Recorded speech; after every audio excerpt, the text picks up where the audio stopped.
Hello everyone, welcome back to the channel.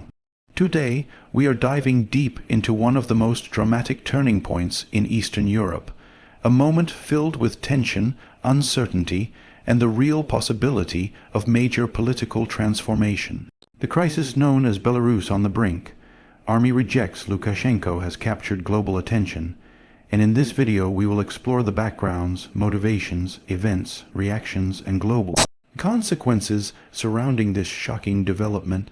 The situation is evolving, but the patterns, decisions, and statements emerging from Belarus paint a very clear picture of a country standing at a historic crossroads. Belarus has long been under the rule of Alexander Lukashenko, a leader often referred to by Western media as Europe's last dictator. For decades, he maintained an iron grip on the country through centralized control over security forces, the economy, media, and political institutions. But the events now unfolding show that the old tools of control are weakening. What once looked like an unshakable regime is now facing its most serious challenge from within the very institution that kept it standing, the Belarusian Army. To understand the gravity of the military's rejection, it is important to see how the social and political climate in Belarus has changed over recent years. Public dissatisfaction has been growing steadily, driven by accusations of election fraud, economic stagnation, widespread corruption, and a general lack of political freedom. The 2020 protests were a major sign of this growing frustration. Millions of Belarusians signaled that they wanted change, yet the government responded with massive crackdowns, arrests, intimidation, and violence. While this may have temporarily suppressed public outcry, it did not silence the underlying anger. Now, several years later, the political pressure has begun to seep into the institutions of the state, especially the military. Soldiers and officers are also citizens. They have families, neighbors, and memories of the unrest. They watch the news, hear the stories, and see the widening gap between the government and the people.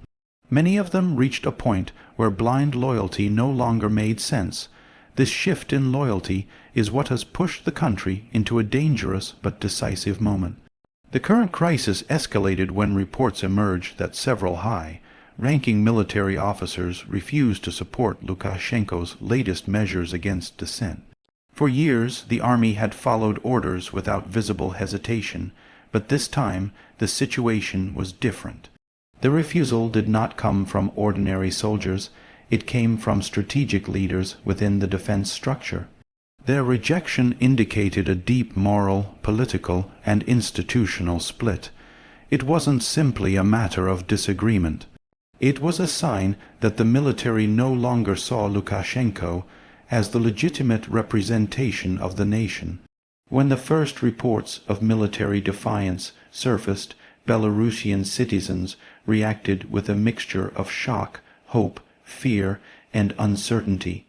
For some, it felt like the beginning of long-awaited change. For others, it raised worries about instability or conflict. And for the government, it triggered a wave of emergency measures designed to stop the rebellion from spreading. Officials issued strong statements calling for discipline and unity, but the public tone could not hide the fear beneath it. The leadership understands that once the military fractures, it becomes nearly impossible to maintain control.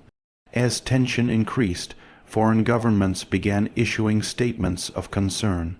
Russia, Belarus's closest ally, watched carefully, especially because Belarus is a crucial strategic buffer between Russia and NATO countries.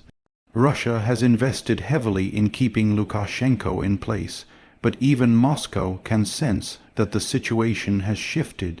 If the Belarusian military rejects the government, Russia faces a difficult choice: intervene to support Lukashenko or adjust to a new political reality. Both choices come with high risks, and that uncertainty adds even more complexity to the crisis. Meanwhile, European nations expressed support for democratic processes and urged the Belarusian leadership to avoid using force against its own population or military. International analysts raise the possibility of negotiations, transitional governance, or even large-scale political reform. But the path ahead remains unclear. What is clear, however, is that the world is witnessing a rare moment where internal power dynamics decide the future of an entire nation. Inside Belarus, the situation has created intense pressure on Lukashenko himself. For decades, he projected an image of absolute confidence and control. But now that image is cracking. Security footage, leaked documents, and insider reports suggest rising paranoia within the presidential palace. Meetings are becoming more secretive, trusted advisors are being reshuffled, and actions are becoming increasingly unpredictable. Leaders in such situations often rely on loyalty tests, purges, or emergency decrees, and some of those signs have already appeared. But even these measures might not be enough. The key problem the regime faces is that a political system built on fear can collapse the moment that fear disappears. When people see high-ranking generals refusing orders, that fear weakens. When soldiers question government actions, that fear weakens. And when citizens see the cracks in the system, they begin imagining alternatives. This shift in imagination is one of the most powerful forces in any political transformation. Once people believe that change is possible, even deeply rooted regimes begin to lose their foundational stability.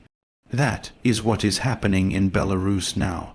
The military's rejection is not just a refusal to follow orders. It is a symbolic moment showing that the government no longer holds unquestioned authority. Reports also reveal that several battalions have demanded transparency regarding the government's decisions, particularly concerning internal security operations and Belarus's ties with foreign powers. The demand for transparency is extremely significant in a system that has traditionally relied on secrecy. This demand suggests a desire for accountability, reform, and a more open political framework.